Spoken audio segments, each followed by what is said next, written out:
Yo, what's going on? Welcome back to the channel. In today's video, I'm going to give you an update on all of the fish. I'm currently recording the intro for this video after recording the actual video because I was going to use my latest video, which was the fishing video, to kind of segment into this one right here. But it ended up being a pretty long one, so I wanted to separate the two. Anyways, enough blabbing. Let's go ahead and start the video. Alright, we are now back in the fish room. Let me show you guys what's been going on. First, before we go over the fish, I'll show you guys what's been happening with my Monstera. So if you don't recall, I added this Monstera a while ago, though it was only about like 4 leaves and maybe about this tall. But now it's super tall and it grew substantially when it was really hot. So during the summer and the beginning of fall, it was sprouting leaves left and right. But ever since it turned winter or turned cold, this plant's growth has significantly slowed down. On top of that, I went ahead and added a second Monstera. As you can see, this stem here is the second plant, and this is the original. So there's technically 2 plants in here. So which tank should we go over first? I'll save the bigger tanks for later. Let's go ahead and go over the Gulper tank. Surprisingly, everyone's still in here. Here's all the rice fish, and you can see on the right, or right in front now, that is a new baby rice fish. These cherry red shrimps have been thriving. Look at that guy right there. There's one right here, next to the Gulper. And there's also some on the walls. See that? They're everywhere. There's another one here.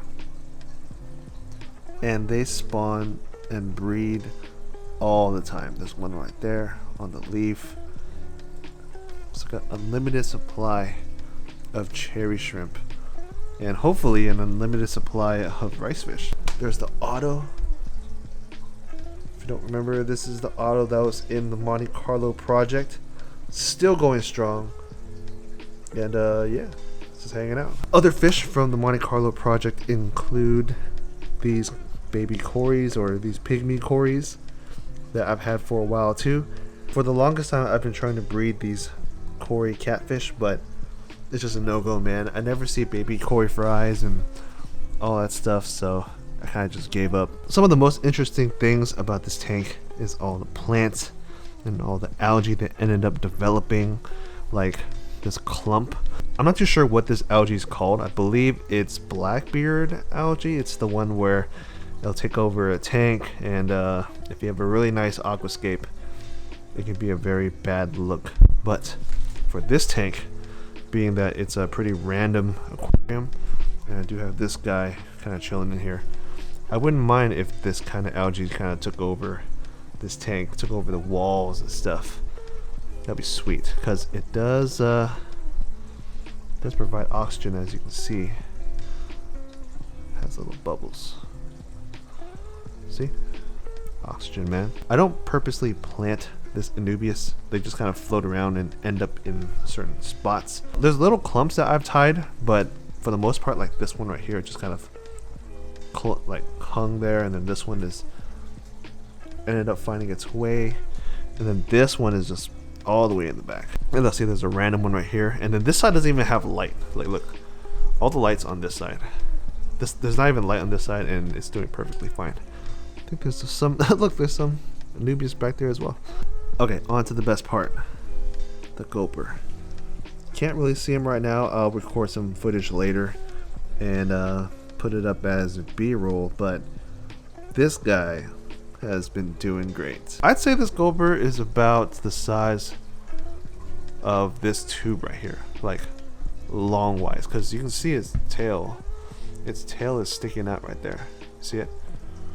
So it is however long that thing is. I probably need to get it a bigger hiding spot sometime soon. When I first got this Gulper catfish, it was a baby, and I would upgrade its cave and its hide all the time, and it ended up outgrowing it. So having this one still here with me, growing and eating and being healthy and all that stuff is really nice. If you have a Gulper catfish, and you see all the videos on YouTube of people feeding it live foods and all this crazy stuff. Technically, you don't need to feed it that kind of food. You could if you want to, but I mean, mine's been doing great on like prepared foods like market shrimp stuffed with pellets, like these carnivore pellets. You just kind of stuff it in there, feed it to them. It gets all the nutrition that it needs and all that stuff. I tried feeding it pellets a long time ago. I stopped because I just couldn't get it on pellets.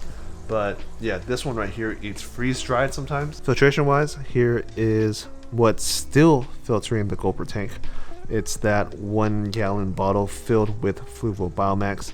And then at the back, there is a sponge filter. That double stack sponge filter. There's also a mini sponge filter all the way back there. Let me see if I can focus real quick. Right there. Just a mini sponge filter. Alright, so that's all I have for the Gulper tank. Let's move on to the wolf. Look at its tank mates. It's a balloon molly and a loach. This is the loach that we added in a long time ago for snail control. I added 2. The other one got caught by the wolf. This one right here ended up living this whole time, and it's still here living with this guy. I love having this loach in this tank because it helps like with cleanup. All the snails and stuff, all little chunks of food that the wolf can't get. These 2 right here clean it up really nicely. Balloon molly is so random in here, but I love it. Long story short, I saved a bunch of mollies back then, and this is the one that I kept. And I ended up keeping it with this one right here. It's doing perfectly fine. The wolf doesn't attack it at all. It doesn't worry too much about it. The only reason why this molly is not in this tank is because there's the baby shrimps and baby fish and stuff, and I know this molly is kind of ruthless, so it's not really worth keeping this one in that tank. So, and then when it gets bigger, it's gonna be a problem too. Alright, so when I was taking my break from YouTube, a lot of people was asking me about the status and health of the wolf, and did it survive the hole in the head and all that stuff. And I mean, we're recording him right now, still here. The holes in its head has not improved, but they haven't gotten worse. I mean, I've been doing extra water changes in this tank, keeping the water pristine as possible, feeding it only healthy foods and not fatty stuff. I'm just glad the holes on its head hasn't gotten worse. I checked up on Reddit and stuff and Monster Fish Keepers, and I guess these holes in the head don't really go away as fast as you'd like. And it takes a lot of time and a lot of clean water, so I'm just going to keep up with water changes, trying to keep it as clean as possible, and keep the bio load down, and hopefully eventually the holes will go away. But it's not that bad. Let me show you guys what it's looking like right now. The wolf's really funny, man. See how it's all the way back there? Watch this. This is how I get it out. Yeah. Super active still. See? Doing pretty good. Oh, wolf. Watch this.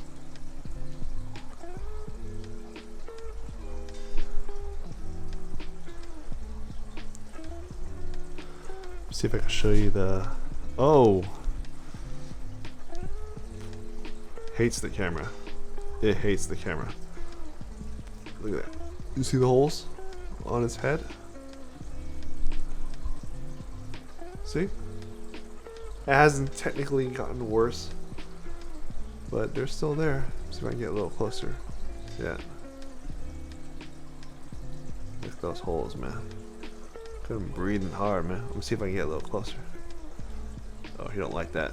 You don't like that. The best part about the wolf is I can mess with it all I want, and when I feed it, it eats.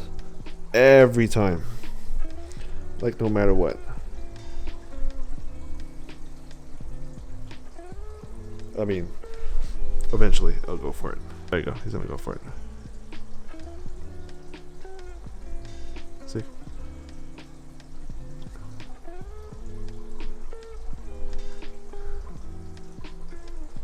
There you go. Yeah, the wolf doesn't mind its tank mates. When they get close, he just kind of snaps at them. Look, see? No aggression at all. Just like minor aggression. Look. They just go in front of him and nothing really happens. I'm not too sure if I recorded this, but if you notice here, that overhead sump is completely gone. I'm just powering everything with air, just like the Gulper tank. Has 2 sponge filters, an aquarium co-op sponge filter, and then a small sponge filter back there. Just wanted to keep it simple for this 40-gallon rack setup thing, and that overhead sump was just kind of overkill, I think, for this setup right here. So enough of this section right here. Let's move on to these guys. So the Monstera that we covered earlier, its roots have just taken over this whole side. So before I kind of managed to push all the roots to the right, the roots were like coming out to like here. And the reason why I pushed it out to the right instead of having it just kind of take over is because when I feed my Pyara, which is all the way back there, if the roots get in the way, it can't strike food that comes down. So I had to push all the roots to the right just so the Pyara can have room to eat, because it's technically an open water fish. So are these Hugetta right here. If you haven't noticed, I started adding in Indian almond leaves right there. I have some back there too.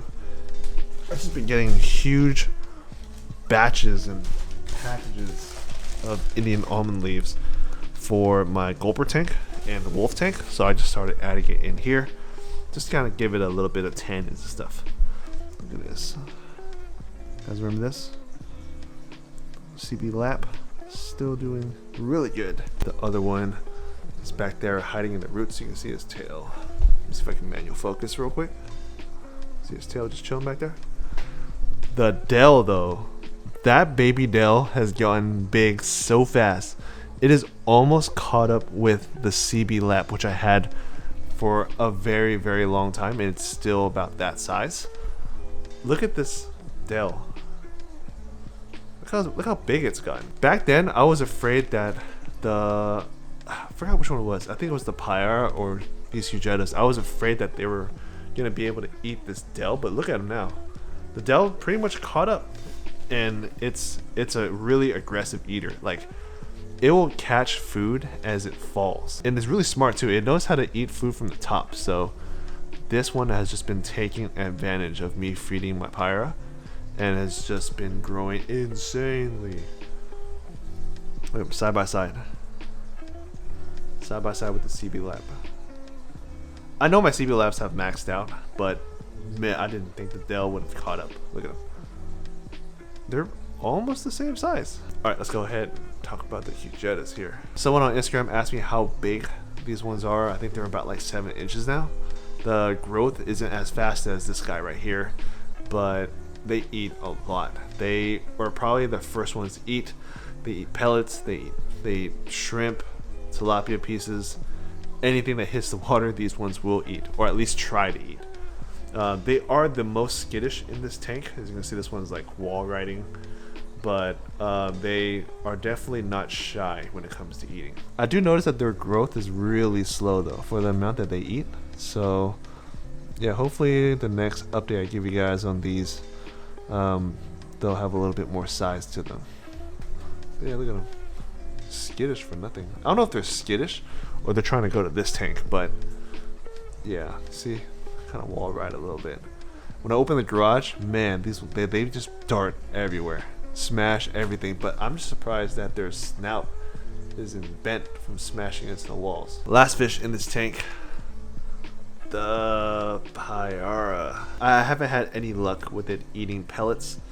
All that time that I spent training it to eat all that dry food or freeze-dried fish and all that stuff, it doesn't take it anymore. It only eats meat now. When it was younger, when I first got it, it was pretty ambitious. It would eat all that freeze-dried stuff, the crickets and all the little random stuff, but now it has completely stopped taking that, and these guys will finish whatever I put in, but this one right here is strictly on a meat diet now, which sucks. I was hoping to get it on pellets eventually, but yeah, there's absolutely no luck with this one right here. It'll happily take shrimp, tilapia and all that stuff. I'll record more later. I've been posting a lot on YouTube Shorts, TikTok and Instagram and stuff of this one eating, but yeah, it's not shy or anything. Watch. See, it doesn't really like It's not skittish at all, so that's the best thing about this one. I think it's because my fish room here is kind of like all the way tucked behind my garage, so there isn't too much foot traffic. My old Pyaras, the red tail, tat, and my old scone, they would be so skittish whenever I put a camera up to his face. This one right here is just looking back at me. Let's go on to the last tank. Look how big this one has gotten. Like when I first got this one, it was like 2 or 3 inches. Now he's like, it's hard to even. That is the biggest bashir in this aquarium, and it is just massive. It's not the biggest on YouTube, but bro, like compared to before, it's pretty big, dude. Let's go ahead and give it some food. I want the other ones to come out so you can see. Oh, I feed the Geo right here separate food, like smaller food, but it just kind of like messes with it until it disintegrates. But I have finer foods to give it. Oh man, come on, look at him. Look at the color, man. Look at the fins, dog. Look at that. That is a beautiful lap right there, man. Yay, look at him. Look at the head, bruh. Come on. That shit is wet. These are the 2 laps that I got from SF over at 6 Ave. This one and that one back there. And you can see, man, the color has been really good to me. Look at the finlets. It looks sick. Only bad part is this little split tail from the fighting previously, but hey, man, everything else is pretty good. Look at the other lap. That one doesn't have as much color. Ever since we moved to this new location, these laps haven't had the color it once had before. But yeah, I mean, it still looks pretty cool. Finlets on this one's still pretty nice. You know, I had to feed them for them to come out.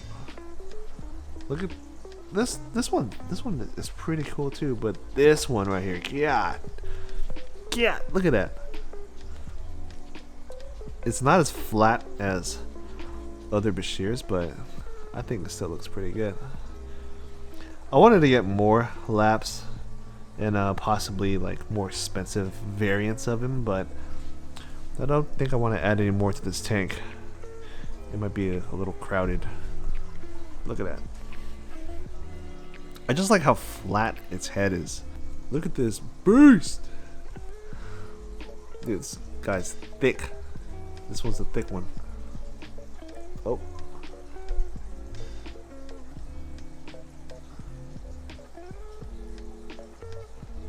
Let's get it.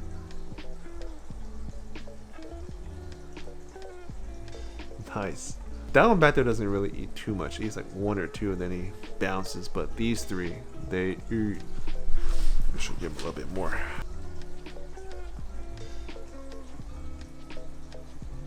Bam. Just going to town. Alright, so that's pretty much it for today's video. I hope you enjoyed it. I just wanted to end the year off strong with a fish room update for you guys. And hopefully we can find some more time to record long form videos in 2024. Hope you guys enjoyed today's video. I'd like to thank you guys for watching. Stay tuned for the next one. And peace, guys.